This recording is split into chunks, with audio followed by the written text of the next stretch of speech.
it's Ileana again with Long Ride Home, and in today's vlog I would like to talk to you about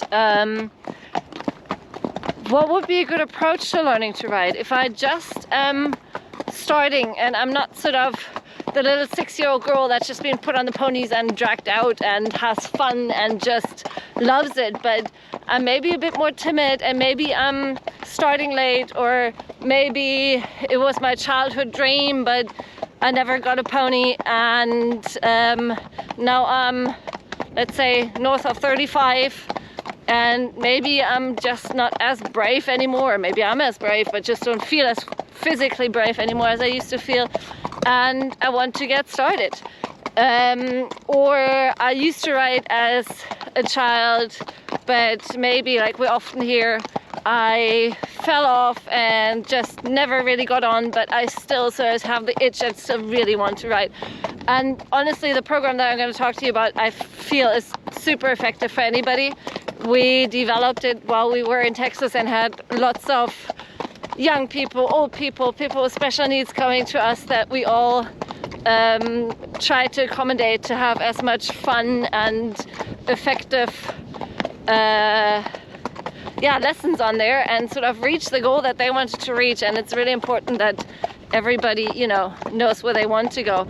I'm here with Mr. Helios and Mr. Conquerons.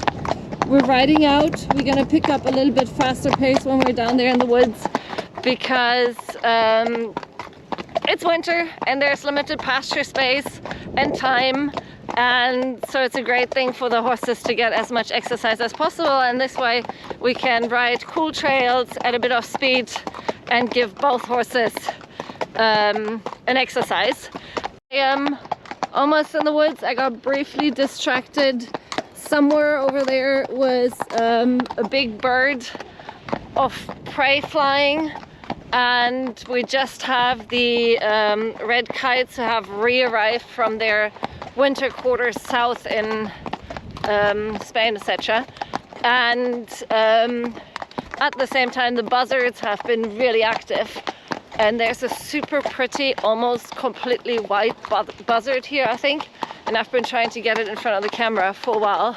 The last week it was sitting right by the road 2 days in a row when I didn't have the camera with me. Since then I have the camera with me, the big one, and no bird inside. But anyway, enough distractions. Here now in the woods, the view between the ears again, and let's chat about how what a effective way to learn to ride could be.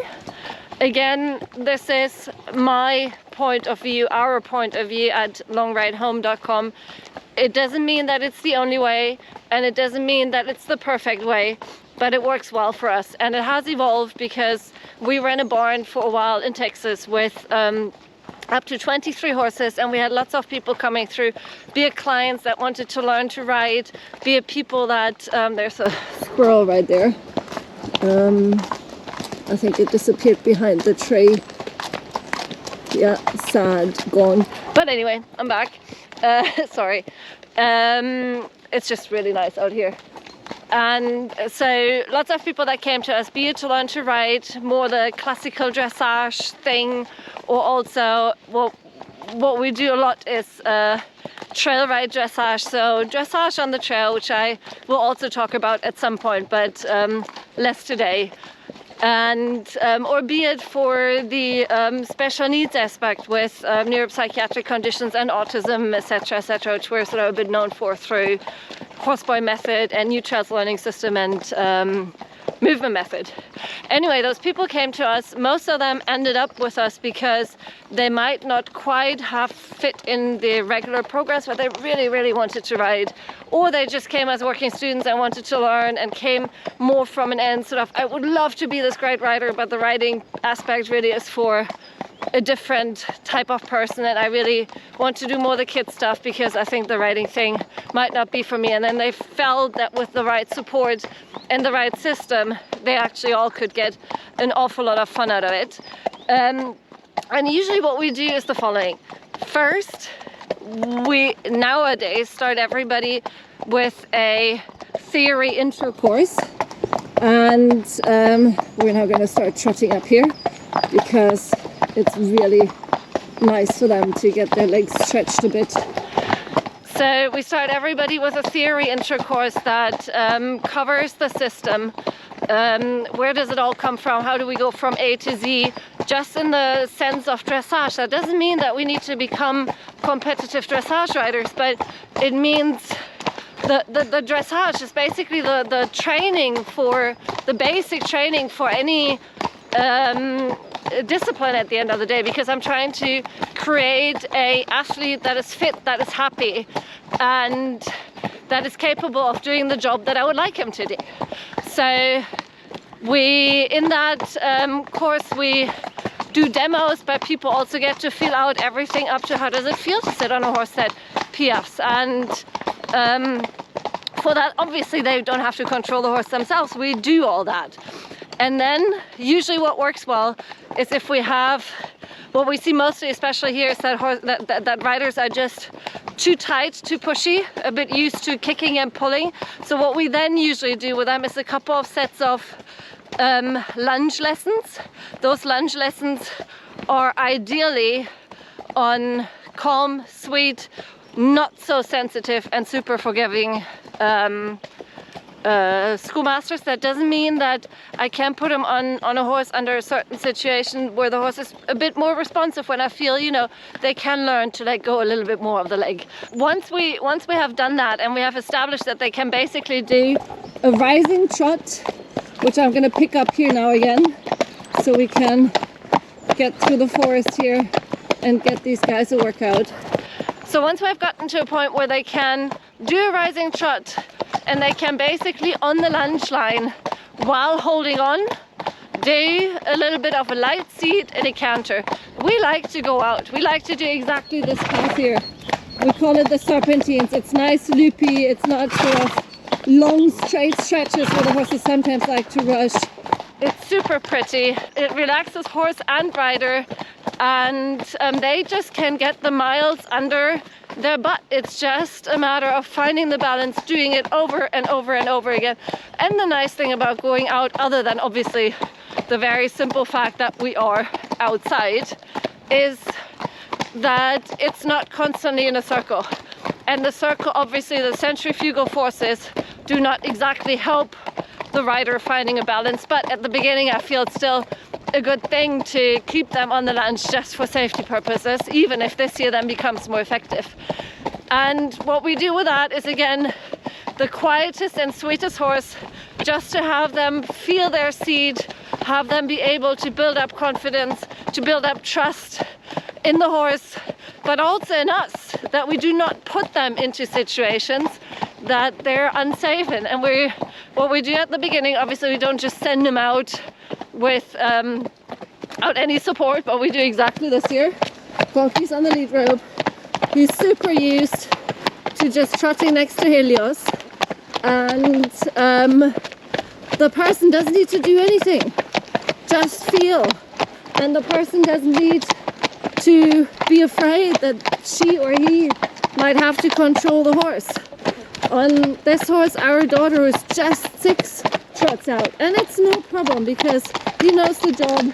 He knows his job is staying right there with Helios. That doesn't mean that he's not sometimes also cheeky, but the horses are prepared and the horses know their job. Then, once we have done this long enough, what we like to do, if we had still the selection of horses that we had back in Texas, we would start with people on a quiet but well-trained but a little bit more sensitive horse. So for us in Texas, it was Spirit, the first guy that everybody got on. Spirit was a Mustang, super sweet. Spirit actually has a rather funny story that we can tell some other day, but by the time we used him at School Horse, he was super sweet. Or Clue and Hope, 2 quarter horses. Then from there they got a bit upgraded. Helios currently thinks that log of wood might hide a wolf in it, but again, they're all used to it and they're good boys. And at the end of the day, he knows I'm not going to put him in situations that are dangerous or where actually a wolf might come out. So Anyway, from Spirit, the Mustang, and Clue and Hope, the quarter horses, they then often went on our Spanish guys. We had, for example, Tado, and the Spanish horses were just a tad more trained, a tad more sensitive to the aids, and with still side reins on, of course, they went back into the arena and learned a little bit more maybe of the written patterns. Let's say we now work a bit more on in the arena on transitions, walk, trot, trot, canter, and back down. Or we're looking at things like a bit of leg yield, the beginnings of a shoulders in, etc., etc. The key here again is to have the right school horse that can support you in that endeavor, or your own horse that you have a trainer prepare for you in a way that works. At the same time, while we are in the arena now, learning a little bit more technical things, we would also start to introduce the first little pop. At the beginning, just cavalettis, possibly even being lunged over a little pop, or following somebody else over a little log in the woods, just so that the rider develops more and more independent seat. And at the same time, out on the trail, we probably can start riding a bit more actively. Maybe it's time there also for the little bit more sensitive horses, and for sure riding the sweet ones out without any support, as in no support, but lead rope be gone. And once you're through this, for let's say it really depends on how much you ride per week, obviously, and it also depends on how many horsemanship hours you're putting into the whole thing, because learning the handling of the horses, the leading the horses, the letting them free jump if you have the possibilities, etc., just really helps your riding too, because you start to be able to foresee situations that might pop up. Like, for example, when Helios started to be a bit hesitant back there with the logs, I felt it. I also knew I know my horse, and it's not a big deal, so we can just trot on. If I had been on another combination of horses, or I would have had another in-hand horse that might not be quite as chillaxed as Mr. Conkerdonks here, I might have reacted differently. So anyway, by the point, we are starting to pop a bit, and we're starting to actively ride out. Point, you're sort of, let's say, a year and a half in, and you have gone through this program. It's really important to yet again reevaluate where is it that you wanted to go, and is that still the same thing? For example, we have some people that said, I just want to be able to gallop up a stubble field, and that's a great goal. Is that still the goal? Have we maybe already accomplished that goal? Or if not, have we changed the goal? Or well, where are we at? Do we need to adjust something to reach that goal? And the other thing that then starts to come in is, if your trainers have well-schooled school horses, school masters, it would be fantastic at that point to be able to do some lessons on those horses as well, to feel, not actually really ride, but to feel the advanced movement. I'm gonna have to go for a walk quickly because there's a biker coming and he's gonna shoot around that corner in a second. So if I have those school masters, can I really feel the collected movements? Can I start to sit and influence the horse more at Piaffe passage level, a collected trot? Can I look at feeling out a flying change, maybe even?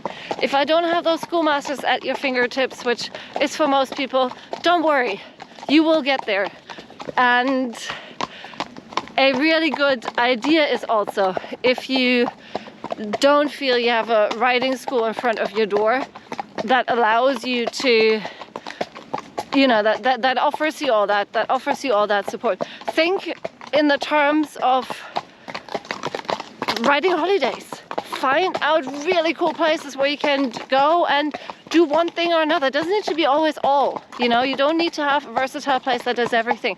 But can you find cool places in, for example, Portugal? We went, when we learned some of the more advanced things and the in-hand work, we went to the Valença family in Portugal, and it was fantastic. Could we ride out? No, but did we have fantastic dressage horses? under our butts? Absolutely. Did we learn fantastic in handwork and a lot of the beginnings of what we now also teach? Absolutely. We could do work in the pillars. We even got to do obviously with the help of the Valenza family, we got to have our try on a capriole. It was super.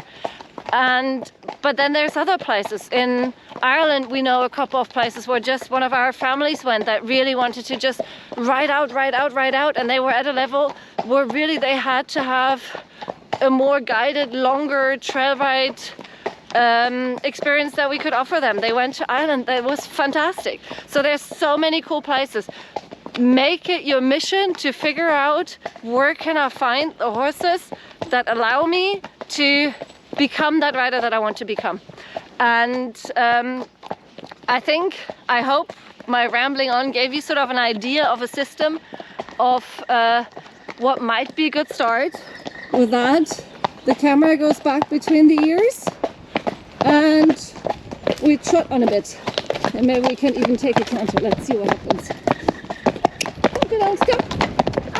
Remember to check out our website. Check out our Facebook if you're not on there yet. The website is longridehome.com. The Facebook is facebook.com/longridehome.lrh. And we hope to see you at the next episode. And ride on, have fun, and enjoy. Bye.